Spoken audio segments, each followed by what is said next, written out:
चलिए अब शांत हो जाइए। फिजिक्स सब निकाल लिए थे। देखे तो ना, अभी 3 चैप्टर ही दिए हैं और ये पूरी तरह से रिवाइज है। रेलवे जितना भी प्रश्न पूछा है सबको चैप्टर वाइज शामिल कर दिए। अब देखे होंगे प्रश्नों का कलेक्शन, ऐसा कलेक्शन पटना में अभी केवल हमारे पास है, ठीक है ना। और फिजिक्स में इतने क्वेश्चन का डिस्कशन करने के बाद आपको रात्रि भर भी कोई समस्या नहीं रहेगी, और अगर समस्या रही तो समझिए वो समस्या अखिल भारतीय समस्या है, ठीक है। आपके पास कौन नोट है? ये पुराना वाला नोट है, देखे। ये नोट जो है ना, ये फाउंडेशन बैच के लिए है, ठीक है ना। इसमें थ्योरी ऑब्जेक्टिव दोनों है। चूंकि ये ऑब्जेक्टिव बैच है तो इसलिए इसमें प्रश्नों का कलेक्शन नए सिरे से किया गया है, ताकि डिस्कशन हो तो संपूर्ण डिस्कशन हो जाए। समझे कि नहीं समझे? जिसके पास भी पुराना है वो पुराना बैच ज्वाइन करेंगे।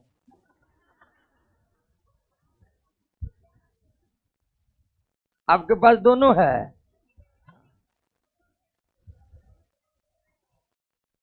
ठीक है, तो नया वाला सब लीजिएगा, पुराना वाला नहीं है, पुराना में क्वेश्चन कम है, ठीक है ना।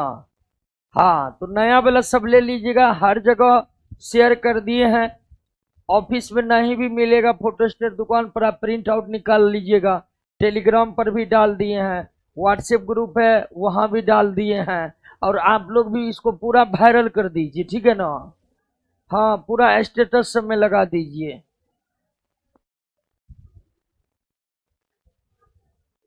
तो चलिए, ऑनलाइन भी जुड़ गए हैं जयप्रकाश कुमार जी, गुड्डी कुमारी, गुड्डू कुमार, राजकिशोर कुमार। चलिए, सबका स्वागत है और पूरे एकदम धैर्य पूर्वक। कितना बैच में लोग पढ़ते हैं जी? बैठिए बैठिए, जगह दीजिए बैठने के लिए। और फिजिक्स को लेकर हर समय, खासकर जो दरोगा बैच में पढ़ रहे हैं वो लोग रहते थे कि फिजिक्स कैसे होगा, जबकि दरोगा में फिजिक्स का उतना महत्व है नहीं। 5 क्वेश्चन पूछता है दरोगा में फिजिक्स का, 3 किसी से नहीं बनता, जो वाजिब अभी तक बता रहे। इतना भारी 3 क्वेश्चन दे देता है कि बनता ही नहीं है, और 2 क्वेश्चन इतना इजी रहता है कि बिना पढ़े सब बना देता। तो ये स्थिति है, लेकिन इस बार अलग स्थिति होगी। हम फिजिक्स को इस तरह से डील करेंगे कि आपका हर एग्जाम में वो काम करे, खासकर रेलवे में जरूर काम करे। फिजिक्स का महत्व रेलवे के परीक्षा में बहुत ज्यादा है, तो उन सबको हम शामिल कर लिए हैं। और कुछ लोग कह रहे फुल चैप्टर फिजिक्स कब आएगा। आप प्रश्नों का कलेक्शन देख रहे हैं ना, तो इसको कलेक्शन करने में समय लगता है, और लगभग 90% कम हो चुका है। दशहरा तक जो है ना पूरा आप लोग को मिल जाएगा। 3 चैप्टर मिल गया, जैसे 3 खत्म होगा और 3 मिलेगा, उसके बाद पूरे ये मिल जाएगा। तो अब दिक्कत नहीं करिएगा, थोड़ा तैयार करने में समय लग रहा है, कई सारे बुक को पढ़ना पड़ रहा है, कई सारे एग्जाम के प्रश्नों को निकालना पड़ रहा है, तब जाकर चैप्टर तैयार करना पड़ रहा है, तो उसमें थोड़ा समय लगता है। इस बात को आप लोग समझ रहे होंगे। तो पहला चैप्टर जो है वो है मेजरमेंट, यानी कि मापन। आप जानते हैं, अगर आपको केमिस्ट्री को समझना है तो इसके लिए सबसे जरूरी चीज है कि आप किसको समझे? एटॉम को समझे। बिना एटॉम को समझे केमिस्ट्री समझा ही नहीं जा सकता। तो और ठीक उसी तरह अगर बायोलॉजी को समझना है तो आपको क्या समझना पड़ेगा? सेल। बिना सेल को समझे बायोलॉजी को समझा ही नहीं जा सकता, असंभव है। और जब फिजिक्स की बात आती है, जब फिजिक्स की बात आती है, तो फिजिक्स को समझने के लिए आपको क्या समझना पड़ेगा? मेजरमेंट, यानी क्या? मापन। यानी जो महत्व केमिस्ट्री में एटॉम का है, जो महत्व बायोलॉजी में सेल का है, वैसा ही महत्व फिजिक्स में मापन का है, मेजरमेंट का है। मेजरमेंट को बैकबोन कहा जाता है, रीढ़ कहा जाता है फिजिक्स का। मापन फिजिक्स की रीढ़ है, बिना मापन किए हम फिजिक्स को पढ़ ही नहीं सकते। वैसे फिजिक्स क्या है? फिजिक्स ये है, फिजिक्स एक ऐसा विषय है जिसमें प्रकृति और प्रकृति में घटित हो रही घटनाओं को विस्तार में समझा जाता है। जितने भी प्राकृतिक घटना है, नेचुरल फिनोमेना है, उन सब के बारे में विस्तार से जिस शाखा में, विज्ञान की जिस शाखा में पढ़ा जाता है, वो क्या है? फिजिक्स। प्राकृतिक घटनाएं जैसे कि पृथ्वी सूर्य के चारों तरफ घूम रही है, क्यों घूम रही है ये पता चलेगा क्या पढ़कर? फिजिक्स पढ़ेंगे तो हमें गुरुत्वाकर्षण बल के बारे में पता चलेगा, और तब जाकर हमें पता चलेगा कि गुरुत्वाकर्षण बल के कारण ही पृथ्वी सूर्य के चारों तरफ घूम रही है। आंधियां क्यों आती? आंधी आना एक प्राकृतिक घटना है। आंधी क्यों आती है ये पता चलेगा हमें क्या पढ़कर? फिजिक्स पढ़ेंगे। फिजिक्स पढ़ेंगे तो उसमें दाब के बारे में आपको जानकारी मिलेगा।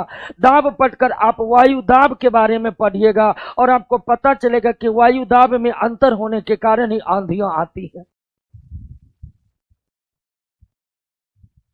वृक्ष के फल टूटकर नीचे ही गिरते हैं, ऊपर नहीं जाते हैं, इसका भी पता। ये भी एक तरह की प्राकृतिक घटना ही है, उसका भी पता आपको क्या पढ़कर चलेगा? फिजिक्स पढ़कर चलेगा।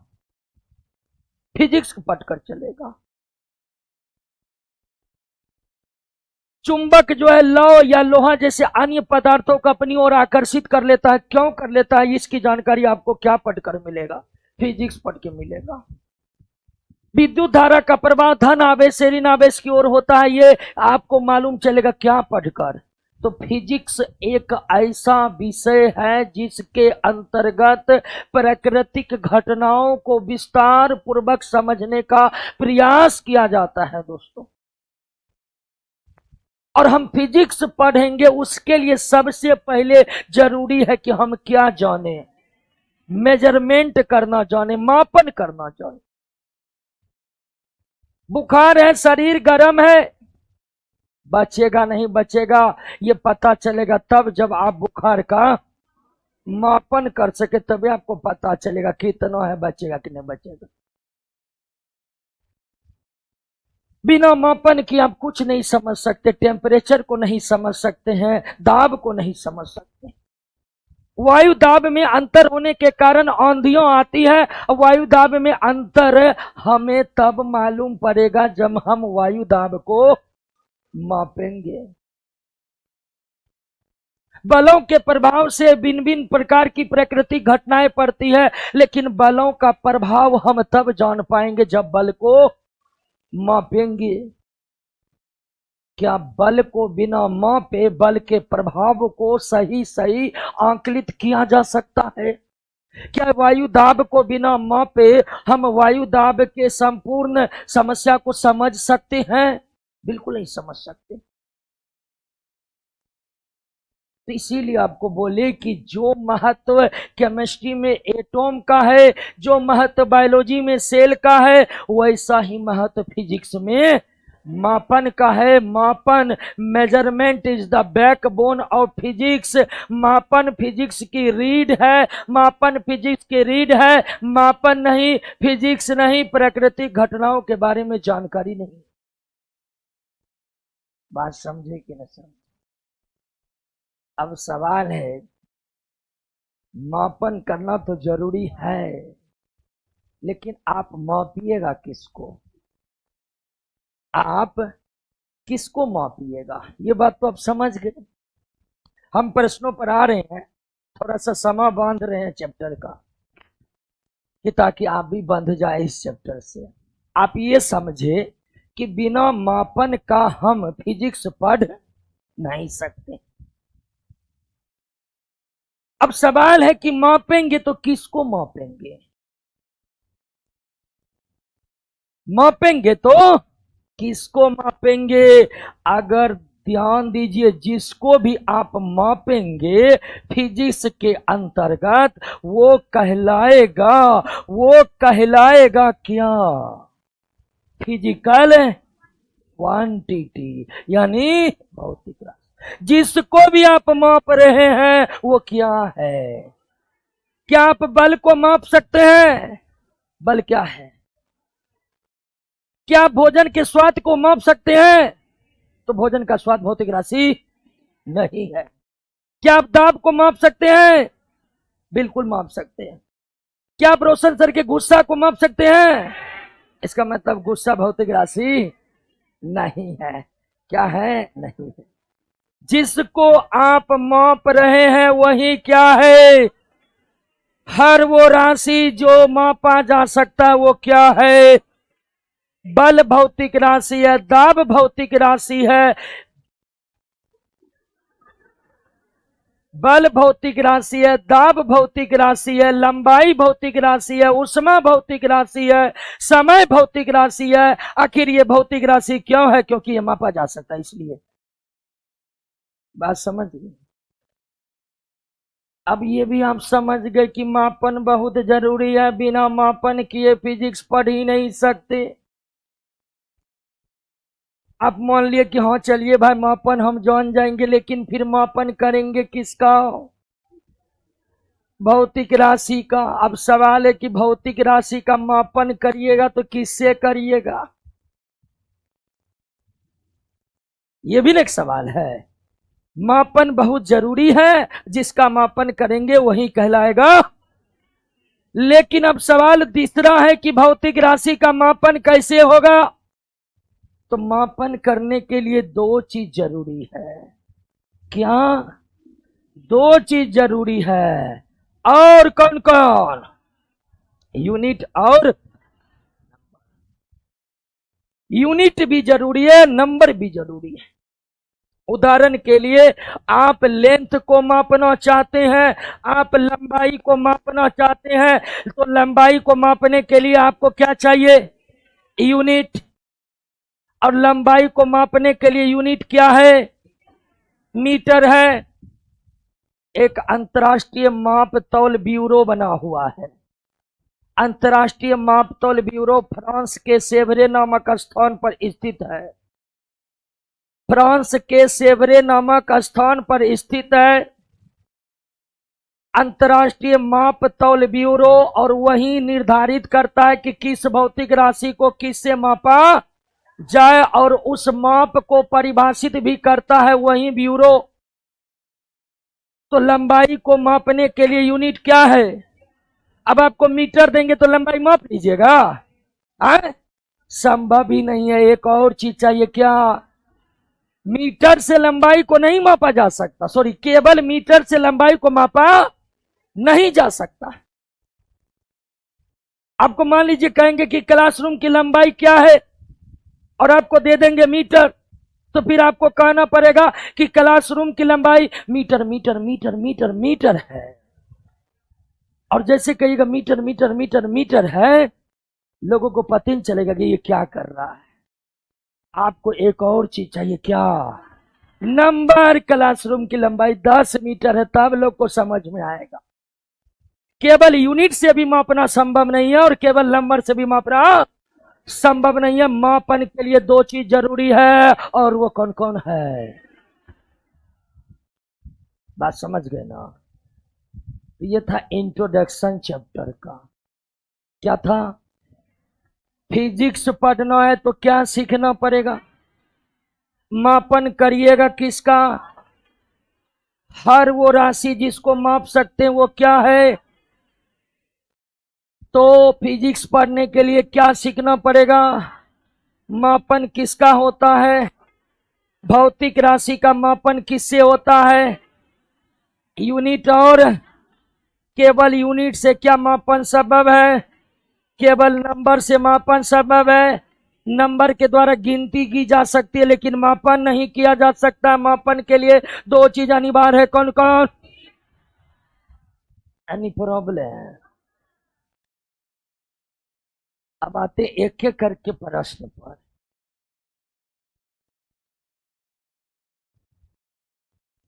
अब यहां दो बात है। मूल मात्रक और व्युत्पन्न मात्रक के संपूर्ण समुच्चय को क्या कहते हैं? मूल मात्रक और व्युत्पन्न मात्रक के संपूर्ण समुच्चय को क्या कहते हैं? अब यहां पर दो बातें, एक है मूल मात्रक और दूसरा है, पहले आप इसको समझ लीजिए, फिर तब आप उत्तर पर आइएगा।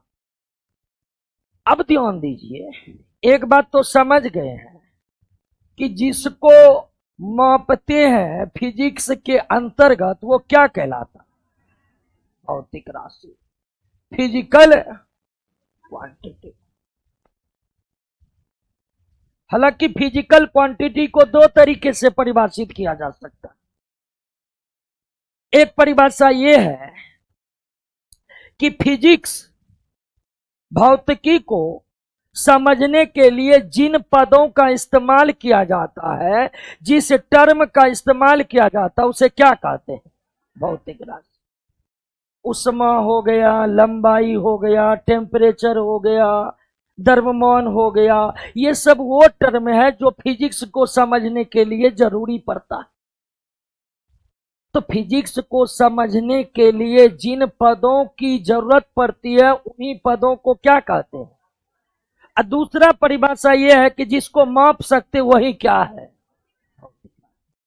फिजिक्स के अंतर्गत जितने भी टर्म हैं, जितने भी पद हैं, अथवा जितने भी भौतिक राशि है, उसको दो भागों में बांटा गया है। कितने भागों में? दो भागों में बांटा गया। एक है बेसिक और दूसरा है डराइव्ड। एक है व्युत्पन्न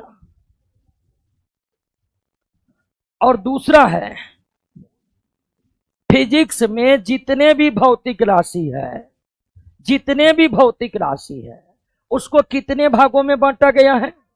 कितने भागों में? दो भागों में। मूल भौतिक राशि और व्युत्पन्न भौतिक राशि। बेसिक या फंडामेंटल फिजिकल क्वांटिटी और डराइव्ड फिजिकल क्वांटिटी। अब मूल भौतिक राशि जो है उसकी संख्या केवल 7 है। कितना है? 7 है। पहला लेंथ, यानी क्या? लंबाई। दूसरा है मास, द्रव्यमान। तीसरा है टाइम, समय। चौथा है करंट, विद्युत धारा, इलेक्ट्रिक करंट भी कह सकते हैं। पांचवा है टेम्परेचर, टेम्परेचर यानी तापमान। छठा है लुमिनियस इंटेंसिटी। और सातवां है अमाउंट ऑफ, सातवां है अमाउंट ऑफ सबस्टेंस यानी पदार्थ की मात्रा, पदार्थ की मात्रा। ध्यान दीजिएगा दोस्तों, फिजिक्स पढ़ने के लिए जिन टर्म का इस्तेमाल होता है उसे क्या कहते हैं, अथवा जिसको मापते हैं फिजिक्स में वो क्या कहलाता है। और भौतिक राशि फिजिक्स में जितने हैं उसको कितने भागों में बांटा गया है? मूल भौतिक राशि और व्युत्पन्न भौतिक राशि। मूल भौतिक राशि की संख्या कितनी है? 7 है। 7 है। Length, mass, time, current, temperature, luminous intensity, amount of substance, पदार्थ की मात्रा, इसको हिंदी में ज्योति तीव्रता कहते हैं। ये 7 है। 7 के अलावे जितनी भी भौतिक राशि है सब क्या है? व्युत्पन्न क्षेत्रफल कैसी भौतिक राशि? व्युत्पन्न, बस समझ गए ना? दाब कैसी भौतिक राशि? व्युत्पन्न बल कैसी भौतिक राशि? व्युत्पन्न ऊष्मा कैसी भौतिक राशि? व्युत्पन्न 7 के अलावे सभी भौतिक राशि क्या है? मूल भौतिक राशि की संख्या केवल कितनी है? 7 के अलावे सभी भौतिक राशि। क्लियर? समझे बात को? अब ध्यान दीजिए दोस्तों कि इन दोनों में आखिर अंतर क्या है। इन दोनों में अंतर क्या है? मूल भौतिक राशि और व्युत्पन्न भौतिक राशि में क्या अंतर है? क्या अंतर है? अंतर यह है, ऐसी भौतिक राशि जो किसी अन्य पर निर्भर नहीं करता उसे क्या कहते हैं? ऐसी भौतिक राशि जो किसी अन्य पर निर्भर नहीं करता है। समझिए, लुसेंट में दिया हुआ है, ठीक है? अब समझिए केवल, बाकी तो इतना प्रश्न याद कर लीजिएगा तो टॉप करने के अलावा दूसरा विकल्प ही नहीं बचेगा। इसीलिए समझने पर ज्यादा जोर देना है। तो ऐसी भौतिक राशि जो किसी अन्य पर निर्भर नहीं करता उसे क्या कहते हैं? मूल शब्दों पर ही आप ध्यान दीजिए। मूल का मतलब है होता नो डिपेंडेंट। ऐसी भौतिक राशि जो किसी पर निर्भर ना करे या ऐसी भौतिक राशि जो स्वतंत्र है उसे क्या कहते हैं? और इसके अलावा ऐसी भौतिक राशि जो मूल भौतिक राशि से निकलता है उसे क्या कहते हैं? जैसे क्षेत्रफल एरिया इक्वल टू होता है लंबाई गुना, तो एरिया निकालने के लिए आपको क्या चाहिए? लंबाई क्या है?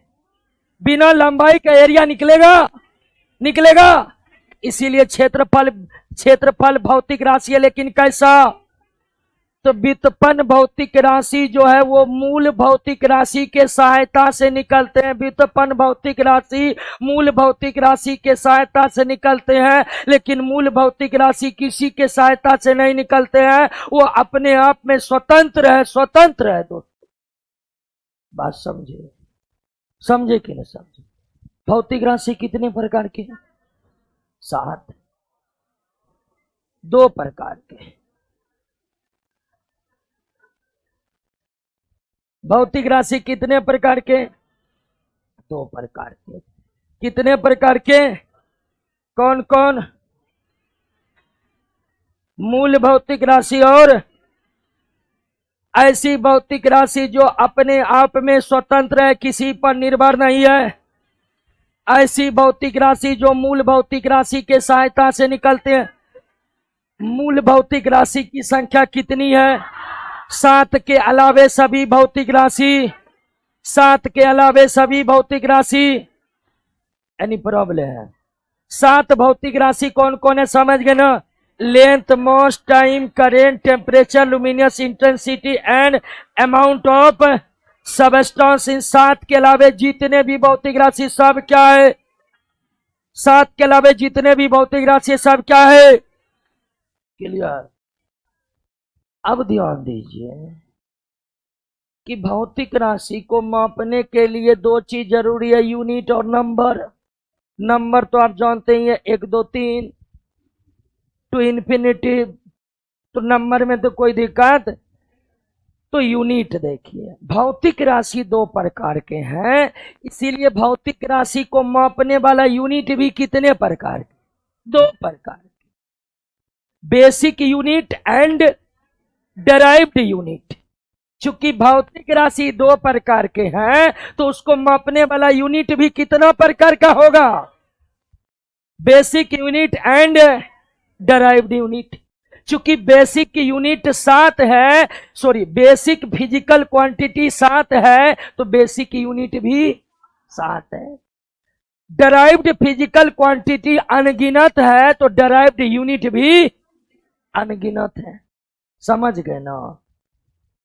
मूल भौतिक राशि को मापने वाला मात्रक मूल मात्रक कहलाते हैं। व्युत्पन्न भौतिक राशि को मापने वाला मात्रक व्युत्पन्न मात्रक कहलाएगा। लंबाई को मीटर में मापते हैं, मीटर मूल मात्रक होगा।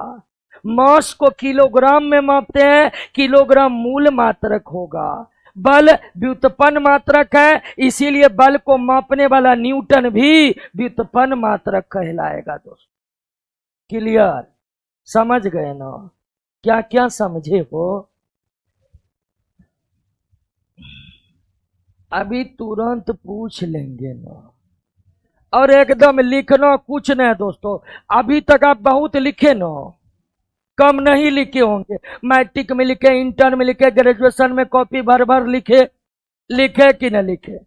अब सीधा समझना है और क्वेश्चन याद करना है। अब कहिएगा केवल क्वेश्चन याद करने से होगा? बिल्कुल नहीं होगा, लेकिन हमारे नोट का क्वेश्चन याद करने से सब कुछ होगा, क्योंकि कुछ भी इसमें छूटा नहीं है, सब कुछ इसमें शामिल है। इतना याद कर लेने के बाद आपको कुछ नहीं छूटेगा दोस्तों। देखिए, एक होता कि आपको लग रहा होगा हम फेंक रहे हैं, ये सच्चाई है, ठीक है ना? हाँ, आप हमको छपरी टीचर मत समझिए। एक होता है गांव सब में कहावत है, मायर कम बपराहट बेसी। तो बहुत सारे ऐसे टीचर में है, प्रश्न रहेगा 40, और 40 प्रश्न पर बकते बकते मैराथन 8 घंटा चला देगा। अब परीक्षा में आता है 40 से बाहर। लेकिन आप अगर प्रश्नों को देखे होंगे, आपको लगा होगा इससे बाहर जाएगा तो कोई नहीं बनाएगा। चलिए, अब तो ये समझ गए ना मूल मात्रक क्या है। मूल भौतिक राशि को मापने वाला मात्रक, व्युत्पन्न भौतिक राशि को मापने वाला मात्रक। Any problem? अब क्वेश्चन कर रहा है कि मूल मात्रक और व्युत्पन्न मात्रक के संपूर्ण समुच्चय को क्या कहते हैं? मात्रकों की प्रणाली, अंग्रेजी में सिस्टम ऑफ यूनिट, अंग्रेजी में कहेंगे सिस्टम ऑफ यूनिट। जितने मूल मात्रक, और मूल मात्रक कितने, और व्युत्पन्न मात्रक अनगिनत, तो 7 मूल मात्रक अनगिनत व्युत्पन्न मात्रक के समूह को क्या कहते हैं? अर्थात system of unit. Clear? D तो नहीं मार दिए थे? हाँ, मिस्टेक होता है। चलिए, अगर आवाज कम आ रहा है तो आज तो हम हल्ला कर करके पढ़ा रहे हैं, ऐसा कैसे हो सकता है? क्लियर? पहला क्वेश्चन याद हुआ? सभी मात्रक के समूह को क्या कहते हैं?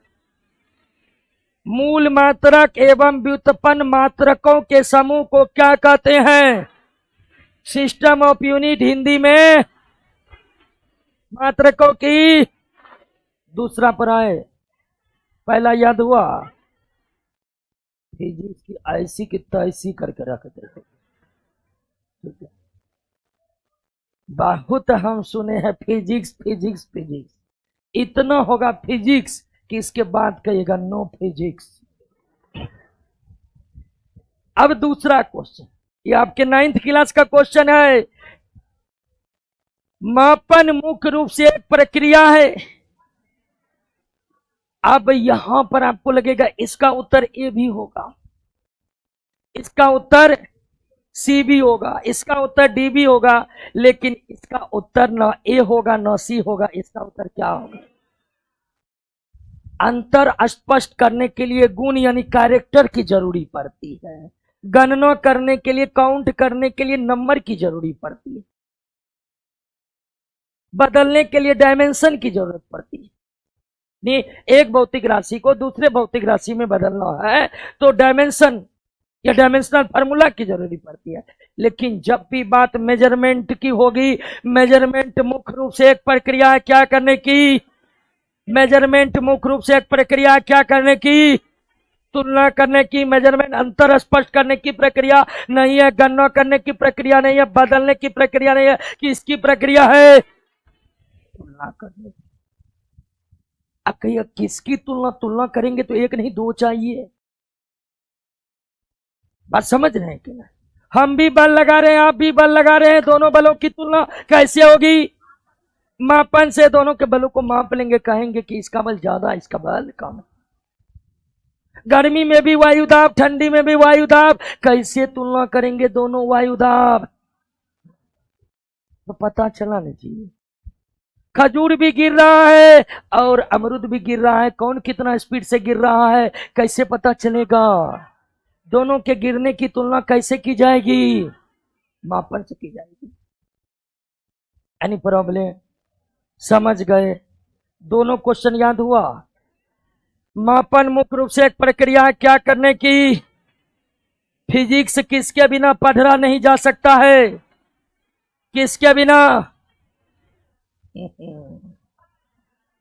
क्या होगा? मूल भौतिक राशि 7। एक बार फिर से देखिएगा, ठीक है? बेसिक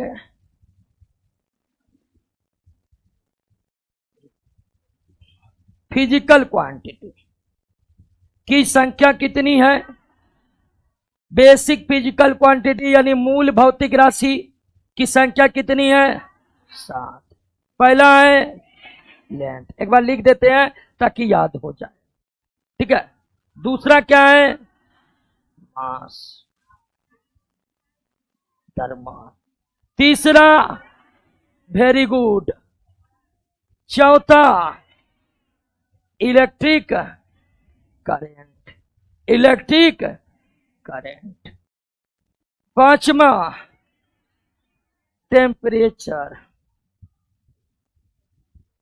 टेम्परेचर ताप। छठा लुमिनियस इंटेंसिटी, इसको हिंदी में कहते हैं ज्योति तीव्रता, ठीक है? उसके बाद अमाउंट ऑफ सबस्टेंस, सबस्टेंस को हिंदी में पदार्थ कहते हैं, पदार्थ की, पदार्थ की। तो मूल भौतिक राशि की संख्या कितनी है? 7। मूल भौतिक राशि की संख्या कितनी है? जो मूल भौतिक राशि है वो 7 है, वो आपके सामने में लंबाई, द्रव्यमान, समय, विद्युत धारा, तापमान, ज्योति तीव्रता और पदार्थ की, ये सातों क्या है? मूल भौतिक राशि। और इसे मूल भौतिक राशि इसलिए कहते हैं क्योंकि ये किसी पर निर्भर नहीं है, ये स्वतंत्र है। लंबाई किसी अन्य भौतिक राशि के सहायता से नहीं निकाला जाता। ऐसी भौतिक राशि, ऐसी भौतिक राशि, ऐसी भौतिक राशि जो अपने आप में स्वतंत्र हो, अथवा ऐसी भौतिक राशि जो किसी अन्य भौतिक राशि पर निर्भर न हो, उसे क्या कहते हैं? मूल भौतिक राशि की संख्या कितनी है? मूल भौतिक राशि की संख्या कितनी है? और मूल भौतिक राशि को मापने के लिए जिस यूनिट का इस्तेमाल होता है उसे मूल मात्रक कहते हैं। और मूल मात्रक की भी संख्या कितनी है? चूंकि मूल भौतिक राशि 7 है इसलिए मूल मात्रक भी 7 है। उसके बाद थोड़ा ये भी आप जान लीजिए, मूल भौतिक राशि के अतिरिक्त 2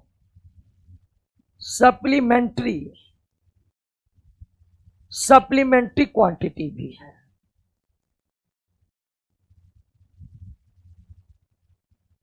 संपूरक मात्रक भी है। असंपूरक मात्रक में एक है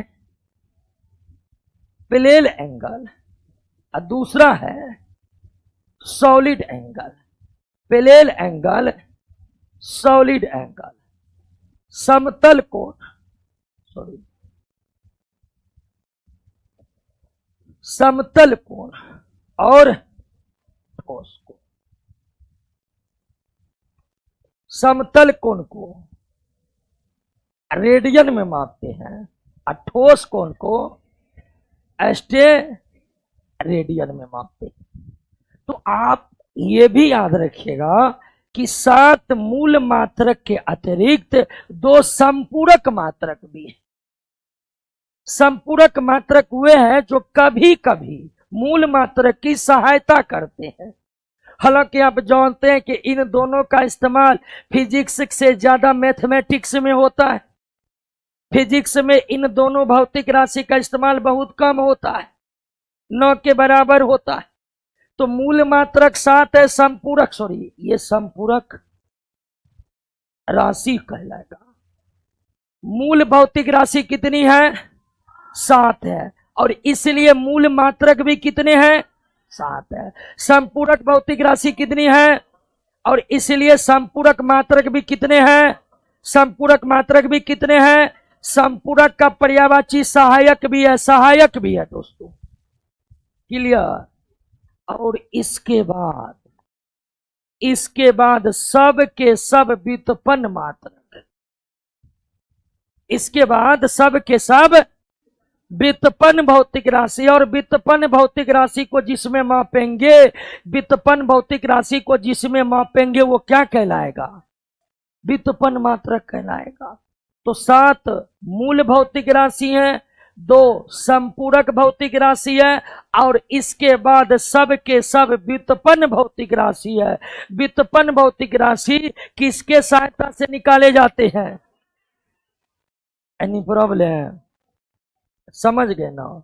तो मूल भौतिक राशि की कुल संख्या, संपूरक भौतिक राशि की कुल संख्या, मूल मात्रक की कुल संख्या, संपूरक मात्रक की कुल संख्या, व्युत्पन्न की कुल संख्या, अनगिनत। आगे बढ़े, आगे बढ़े।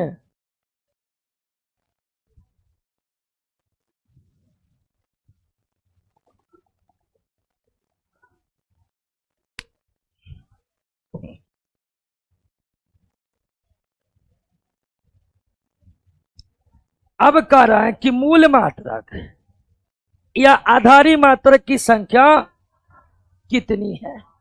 कितनी है? 7। कौन कौन है ये भी समझिए। सबसे पहले क्वांटिटी और उसको मापने वाला यूनिट। तो मूल भौतिक राशि अभी तुरंत देखे, तीसरा प्रश्न में कितना है? 7। पहला क्या है? तो लेंथ को किस में मापते हैं? किस में? मीटर में। किस में मापते हैं? दूसरा मास। मास को किस में मापते हैं? किलो ग्राम में मापते हैं। टाइम, टाइम को किस में मापते हैं? सेकेंड में मापते हैं। चौथा करेंट, करेंट, करंट को किस में मापते हैं? एम्पियर में मापते हैं।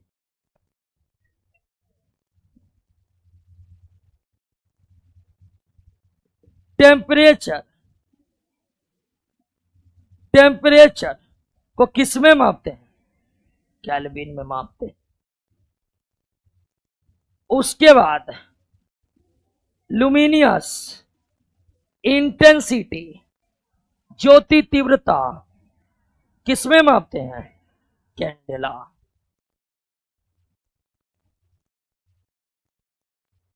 उसके बाद amount of substance, amount of substance, इसको किस में मापते हैं? किस में? मोल में। तो मूल राशि कितने हैं और उसको मापने वाला मूल मात्रक भी कितने हैं? मूल मात्रक कितने? 7। सीधी सी बात है, मूल भौतिक राशि 7 है, इसीलिए उसको मापने वाला मात्रक भी 7 है। क्लियर? तो मूल भौतिक राशि कौन कौन है और मूल मात्रक कौन कौन है, इसमें कोई दिक्कत नहीं ना। मीटर का संकेत क्या है? किलोग्राम का, केजी, के स्मॉल, ठीक है ना। सेकेंड का, एम्पियर का, केल्विन का, के कैंडला का, सीडी, मोल का, ये संकेत भी इंटरनेशनल है, यानी संकेत का भी निर्धारण अंतर्राष्ट्रीय मापतौल ब्यूरो ने किया है। इसमें हम किसी तरह का परिवर्तन नहीं करेंगे। और कभी कभी मिस्टेक होता है कि किलोग्राम में के बड़ा लिख दिया जाता है, जो गलत है। बड़ा के लिखिएगा तो वो किसको इंडिकेट कर देगा? केल्विन को। तो संकेत हम नहीं तय किए हैं, संकेत खुद अंतर्राष्ट्रीय मापतौल सम्मेलन ने, अंतर्राष्ट्रीय मापतौल ब्यूरो ने क्या कि मीटर को छोटा एम में लिखना है, किलोग्राम को छोटा केजी में लिखना है, सेकेंड को छोटा एस, एम्पियर को बड़ा ए, केल्विन को बड़ा के, कैंडला को बड़ा सी, छोटा डी में, मोल को एमओ एल में। मूल भौतिक राशि कितने, इसलिए मूल मात्रक कितने, संपूरक भौतिक राशि, संपूरक मात्रक, व्युत्पन्न भौतिक राशि अनगिनत, इसीलिए व्युत्पन्न मात्रक भी। एनी प्रॉब्लम है? और व्युत्पन्न को याद करने की जरूरत, मूल भौतिक राशि याद हो गया, संपूरक भौतिक राशि याद हो गया, और जो याद नहीं है वही व्युत्पन्न भौतिक राशि है कि नहीं? आगे बढ़ें।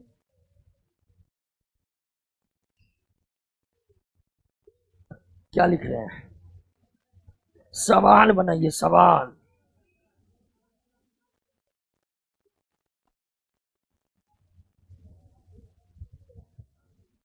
एक बार ऑनलाइन वाले से फीडबैक ले लेते हैं। ऑनलाइन वाले दोस्तों समझ रहे हैं सब फिजिक्स? पहले वाले नोट मार्केट है।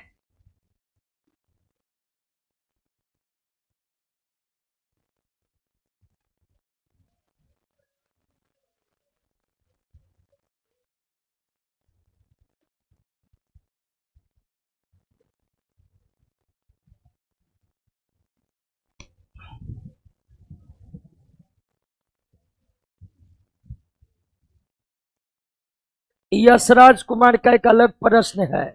अच्छा यशराज कुमार उस प्रश्न को छोड़िए, अभी फिजिक्स पढ़ाइए, उस प्रश्न का जवाब देंगे। हम प्रश्न जान गए हैं। चलिए, सबको समझ में आ रहा है? बिल्कुल, इतना समझ में आ जाना चाहिए कि अगला बार रेलवे का तैयारी नहीं करना, सीधे रेलवे का बैच देना है। निम्नलिखित में मूल भौतिक राशि, मूल भौतिक राशि केवल कितने हैं? द्रव्यमान। लेकिन ये तीनों मूल भौतिक राशि ऊर्जा, बल, वेग, व्युत्पन्न भौतिक राशि है। साथ में ये तीनों का जिक्र है। द्रव्यमान मूल भौतिक राशि है, समय लेकिन ऊष्मा, ध्यान रखिएगा, तापमान और ऊष्मा अलग अलग चीज है।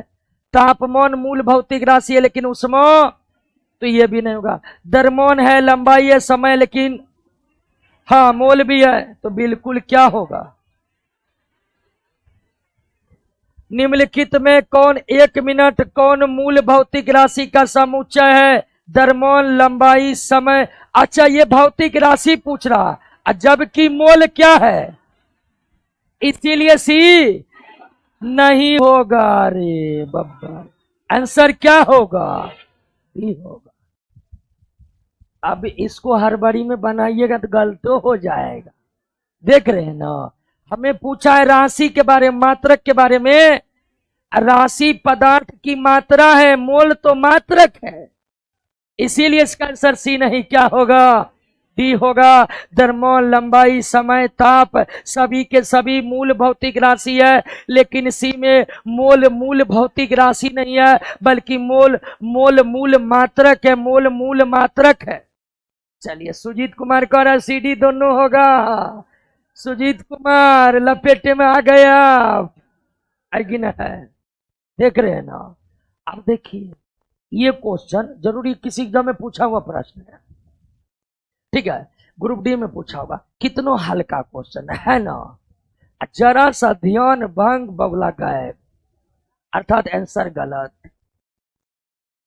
तो 5 का उत्तर डी होगा, डी होगा। नेक्स्ट, ये क्वेश्चन बनना चाहिए।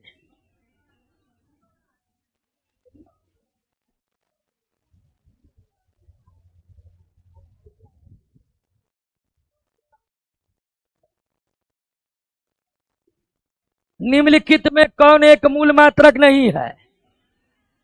मूल मात्रक मीटर है, एम्पियर है, केल्विन है, किलोमीटर। किलोमीटर व्युत्पन्न मात्रक है। मूल मात्रक क्या है? किलोमीटर व्युत्पन्न मात्रक है। मूल मात्रक कौन है? मीटर है। मूल मात्रक कौन है? क्लियर? कोई दिक्कत? निम्नलिखित में कौन एक व्युत्पन्न मात्रक है? कौन? देखिए, मूल मात्रक 7 है जो आप जानते हैं। मूल मात्रक जो 7 है जो आप जानते हैं उसमें न्यूटन है। न्यूटन क्या है? व्युत्पन्न मात्रक किस भौतिक राशि का? ठीक है ना? न्यूटन जो है वो क्या है? व्युत्पन्न मात्रक किस भौतिक राशि का? क्लियर? 8 नंबर, निम्नलिखित में कौन मूल भौतिक राशि नहीं है? मूल भौतिक राशि नहीं है। मूल भौतिक राशि की संख्या कितनी? 7 है। क्या 7 में वेग था? इसीलिए वेग जो है ये मूल भौतिक राशि नहीं है। वेग कैसी भौतिक राशि है? व्युत्पन्न भौतिक राशि है। वेग कैसी भौतिक राशि है? व्युत्पन्न भौतिक राशि है। क्लियर?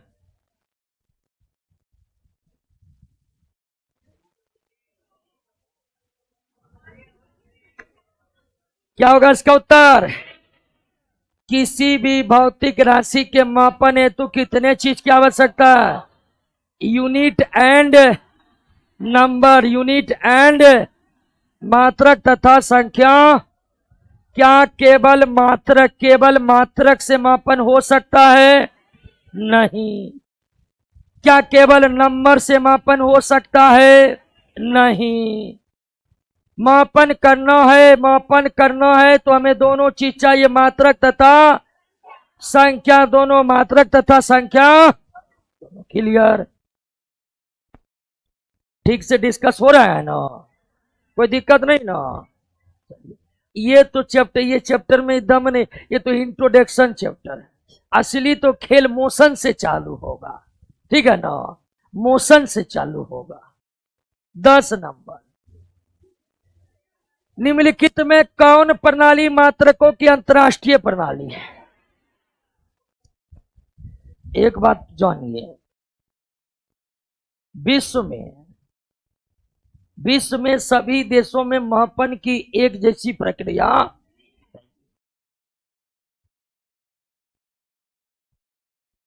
लंबाई को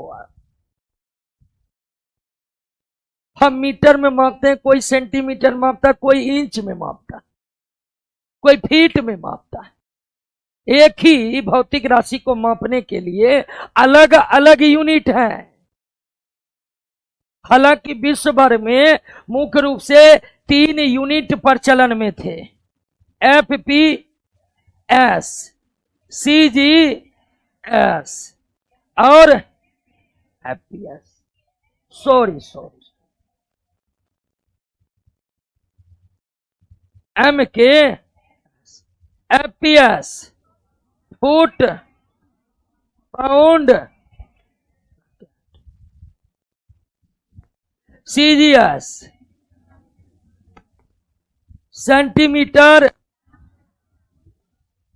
ग्राम और MKS metre, kilogram, second. Full form तो आप जान रहे होंगे। मात्रकों की ऐसी प्रणाली,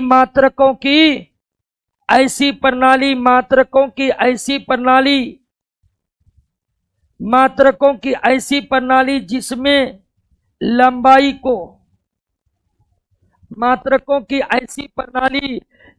लंबाई को फुट, द्रव्यमान को पाउंड और समय को सेकेंड में मापा जाता है, उस प्रणाली को क्या कहते हैं?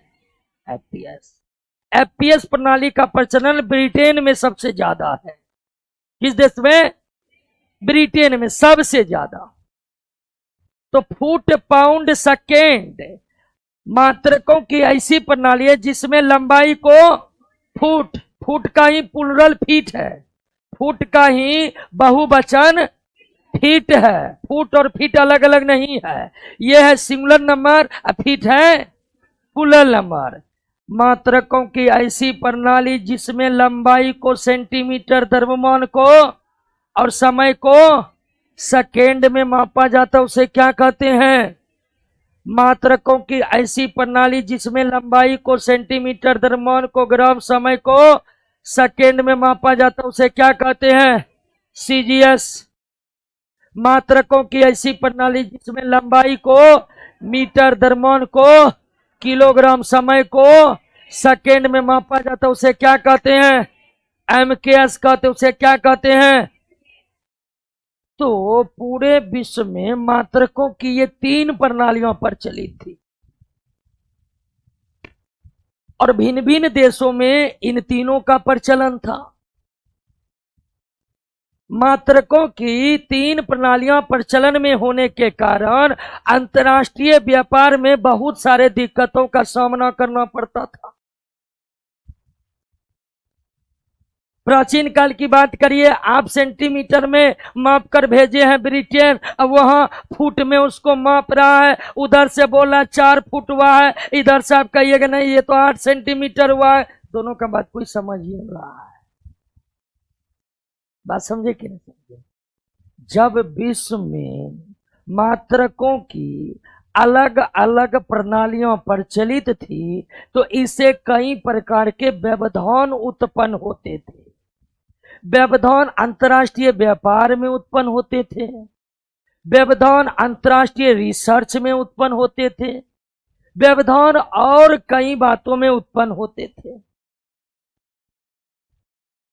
जब इस बात को पूरे विश्व ने समझा कि मात्रकों की अलग अलग पद्धतियों के कारण कई तरह के दिक्कतों का सामना अंतर्राष्ट्रीय स्तर पर किया जा रहा है, तो अंतर्राष्ट्रीय माप तौल ब्यूरो, किसने?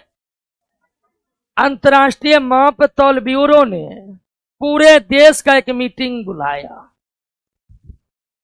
अब मीटिंग बुलाकर सबसे यह निर्णय पर एक मत करवाया कि आप अपने देश में जो प्रणाली चलाना है चलाते रहिए, लेकिन मात्रकों की एक ऐसी प्रणाली को हम अपनाएंगे जो पूरे विश्व में क्या होगा? एक समान होगा।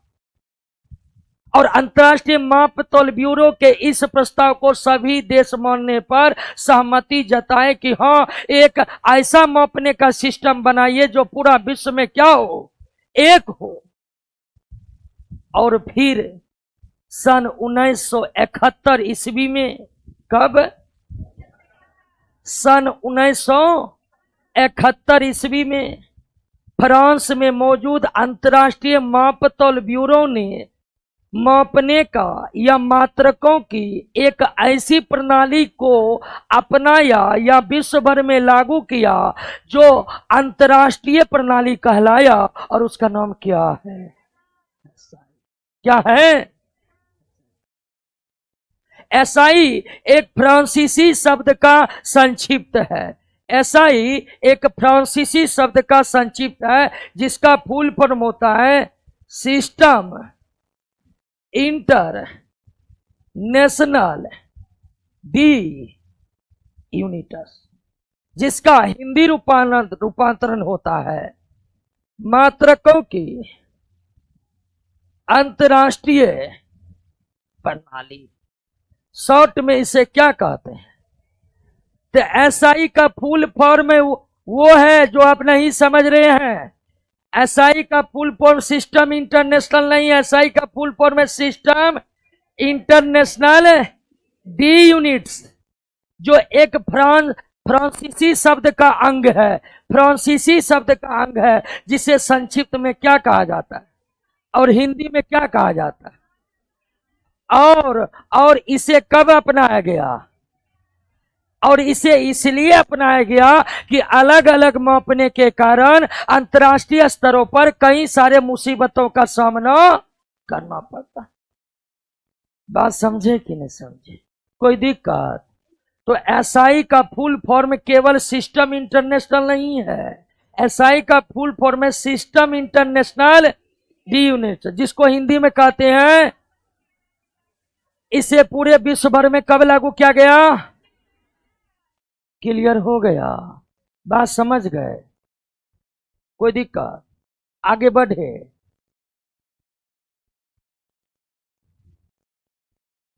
मात्रक का ज्यादा प्रश्न इसमें इसलिए नहीं है कि पूरा फिजिक्स में ही भौतिक राशि पढ़िएगा। जैसे कि मोशन में जाएंगे तो वेग पढ़ेंगे, चाल पढ़ेंगे, बल पढ़ेंगे, त्वरण पढ़ेंगे, तो सबका मात्रक वही देखेंगे इस चैप्टर में, इसलिए ज्यादा मात्रक की बात। अब दोस्तों आ गया है क्या? निम्नलिखित में कौन सा विकल्प सही सम्मिलित नहीं? हमारे हिसाब से आप मेजरमेंट को समझ गए होंगे, समझे ना? अब आपको क्या समझना होगा? डायमेंशन यानी क्या? बीमा। और डायमेंशनल फॉर्मूला दोनों अलग अलग चीज है। हालांकि प्रायः बीमा के जगह बीमीय सूत्र और बीमीय सूत्र के जगह बीमा का इस्तेमाल गाहे बगाहे किया जाता है, लेकिन फिर भी दोनों में अंतर है। आप तो मापन समझे, मापन के बारे में आप ये समझे कि मापन नहीं समझेंगे तो फिजिक्स ही समझ नहीं पाएंगे। उसके बाद आप ये समझे कि मापन जिसका करेंगे वो भौतिक राशि है। उसके बाद आप ये समझे कि भौतिक राशि का मापन जो करेंगे उसके लिए यूनिट और नंबर चाहिए।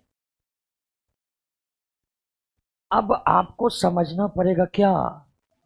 बीमा और बीमीय सूत्र। अब बीमा क्या है और बीमीय सूत्र क्या है, इसकी चर्चा कल करेंगे। क्लियर? समय का थोड़ा तकाजा है कि बीमा और बीमीय सूत्र। अब कहिए 10 क्वेश्चन करवाए हैं, मेजरमेंट का कॉन्सेप्ट क्लियर हुआ कि नहीं हुआ? हुआ कि नहीं हुआ है? कोई ये नहीं कह सकता कि सर ये मापन जो हो गया ना तो होबे न किया, समझ गए? ऐसा नहीं है दोस्तों। क्लियर ना? मापन मुख्य रूप से क्या करने की व्यवस्था है? क्या करने की? तुलना करने की। दोस्तों क्या करने की? तुलना करने की। ओके। और चलिए मोनू कुमार कर इंग्लिश भी यूज करिए। इंग्लिश यूज करेंगे हम लोग हिंदी मीडियम वाले ना जी, वैसे इंग्लिश तो यूज कर रहे हैं जी, इंग्लिश तो यूज कर ही रहे हैं, सब कुछ तो इंग्लिश में लिख ही दे रहे हैं। कोई दिक्कत नहीं होगा, इंग्लिश मीडियम वाले को भी कोई दिक्कत नहीं होगा, मोनू कुमार हो या मुन्ना कुमार, ठीक है? किसी को कोई दिक्कत नहीं होगा, हम इंग्लिश का यूज करेंगे। अब इंग्लिश लिखना शुरू करेंगे, कमेंट होने लगेगा सर हिंदी, इसलिए हम दोनों का इस्तेमाल कर रहे हैं। गांव में पीडीएफ निकालने में दिक्कत होता है, अरे तैयारी का नाम ही है दिक्कत। जनरल कंपटीशन की तैयारी और दिक्कत दोनों एक दूसरे के पर्यायवाची हैं, इसीलिए थोड़ा बहुत दिक्कत झेलिए। हम आपकी समस्या, हमारी क्या समस्या वो तो आपको हम बता ही दिए हैं, बता दिए ना। हमारा पूरा नोट फिजिक्स का मार्केट में अवेलेबल है, लेकिन आप लोगों को एकदम न्यू दिए हैं, न्यू, ठीक है? कोई दिक्कत? तो कल आगे चर्चा करते हैं।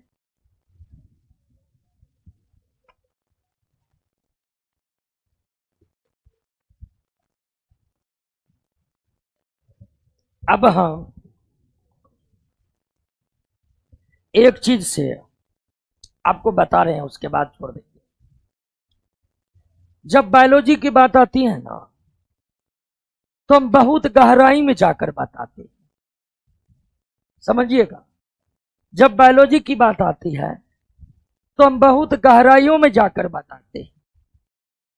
जब केमिस्ट्री की बात आती है तो भी हम बहुत गहराइयों में जाकर बताते हैं। जब फिजिक्स की बात आती है हम तो गहराई में नहीं जाते। अब कहिएगा क्यों नहीं जाते? फिजिक्स के गहराइयों में जाइएगा तो कैलकुलस आना अनिवार्य है। जो +2 साइंस से किए होंगे जान रहे होंगे, फिजिक्स को गहराई से समझने के लिए कैलकुलस आना अनिवार्य है। जो भी +2 साइंस से किए होंगे वो 11th क्लास में मोशन कैलकुलस आधारित पढ़े होंगे, ग्रेविटेशन कैलकुलस आधारित पढ़े होंगे। अब आप कहिए कि कैलकुलस लेकर फिजिक्स बताने का कोई औचित्य है? बिल्कुल नहीं है। वो परीक्षा में नहीं पूछा जाता, और पूछा जाता तो उसको कोई बनाता नहीं है। तो अब आप समझे कि नहीं फिजिक्स के गहराई में क्यों नहीं जाते हैं। लेकिन फिजिक्स के गहराई में जाए कि नहीं जाए, फिजिक्स को ऊंचाई पर लेकर जाएंगे दोस्तों। बात समझे कि नहीं? ताली मत मारिए, ठीक है? ताली तो ज्वाइनिंग लेटर मारने के बाद एक बात आ गई। एक बात समझ लीजिए, आप सबसे आपके क्लास में हमारी तो कोई इंपॉर्टेंस है ही नहीं। आपके भी के लाइफ में केवल एक ही चीज इंपॉर्टेंस है, वो है आपका ज्वाइनिंग लेटर। इसलिए हमारी बातों को केवल समझिए, उस पर तर्क करिए, फिर उसे एक्सेप्ट करिए। हमारी बातों पर ताली मत मारिए। ताली मारिएगा उस दिन जिस दिन आएगा ज्वाइनिंग लेटर। उस दिन ताली मारते मारते पूरे दिन पगला जाइए, कोई जरूर। लेकिन अभी क्लास में सिर्फ हमारी बातों को समझिए, उस पर तर्क करिए, फिर उसे एक्सेप्ट करिए, आप क्वेश्चन को क्या करिए। इकोनॉमी में 3 चैप्टर याद हो गया? याद हो गया? पक्का नहीं याद हो गया? अभी खड़ा होकर हम पूछ लेते, आप ही बताइए। खड़ा हो जाइए। याद नहीं है तो बोल दीजिए, नहीं पूछेंगे। चलिए, देख रहे हैं एक आदमी क्लियर है। तो इनके जैसी स्थिति रहेगा तब तक आप परीक्षा पर 100% भरोसा नहीं कर। एक एक प्रश्न याद होगा। कल से हम ये सुनना नहीं चाहते हैं, समझे कि नहीं समझे? कोई भी रहे, याद नहीं हो रहा तो क्या करेंगे? पढ़ाई छोड़ के कुछ जाइए, कुछ और करिए, लेकिन पढ़िए नहीं, याद नहीं हो रहा है तो। अब कहिए याद नहीं होगा तो होगा, क्वेश्चन बना पाएंगे? सब कुछ है याद करने पर निर्भर। दोस्तों कल मिलते हैं, आगे मेरा क्लास है।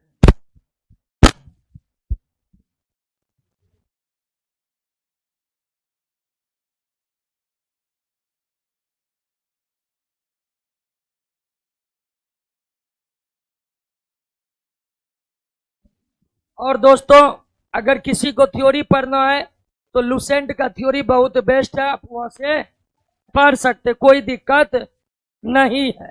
बात समझ गए ना? लुसेंट बुक आप जानते होंगे, ठीक है? तो आप वहां से थ्योरी पढ़ सकते हैं। जिस तरह लुसेंट में चैप्टर वाइज है, उसी तरह हम भी चैप्टर बनाए हैं। क्लियर? आलतू फालतू बुक पढ़ने की जरूरत बिल्कुल नहीं है।